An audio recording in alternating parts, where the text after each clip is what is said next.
L'ordre est donc donné aux policiers, aux gendarmes, aux militaires de toutes les armes, de se poser par tous les moyens, partout sur l'étendue du territoire national, aux semeurs de troubles.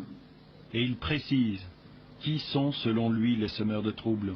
Les militants du RDR, armés, ont cassé, ont brûlé. S'ensuit une litanie de crimes que le président Gbagbo attribue en bloc aux militants du RDR, en n'hésitant pas à forcer sur la dramatisation. Et un agent qui travaille dans ce centre a été égorgé. Oui, vous avez bien entendu, il a été égorgé. Ces paroles du président suffisent. Les forces de l'ordre les interprètent comme si carte blanche leur était donnée. Quand la police m'a pris,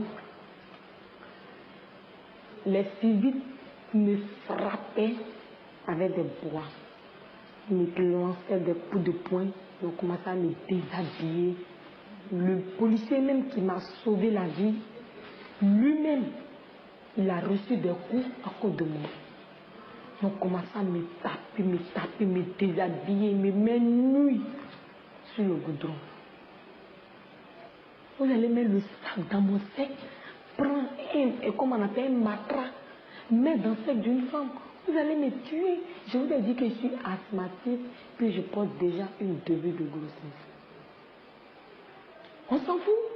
Est-ce que ça c'est notre problème? Hein? Imbécile là, ton là, imbécile, et quatre ton là. Il écarte mes jambes, il met le sable dans mon sac, on prend le matras, on met dans mon sac, on me tape dans le sac.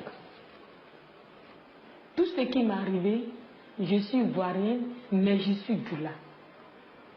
Et à votre avis, c'est pour ça? Oui. Qu'on vous en veut? Oui, parce que je suis Djoula. Avant, on ne faisait pas de trucs comme ça en Côte d'Ivoire.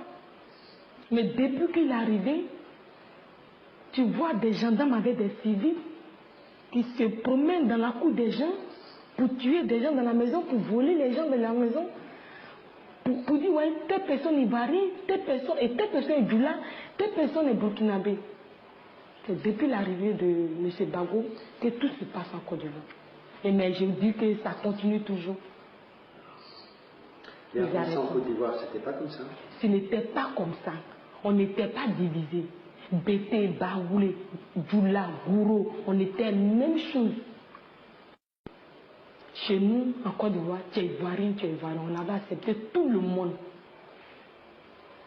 Mais aujourd'hui, vraiment, la Côte d'Ivoire, je ne reconnais plus la Côte d'Ivoire. La presse internationale s'est fait l'écho des cas de viol survenus ici. Hein, il y en a eu certains, mais au plan national, on a été totalement...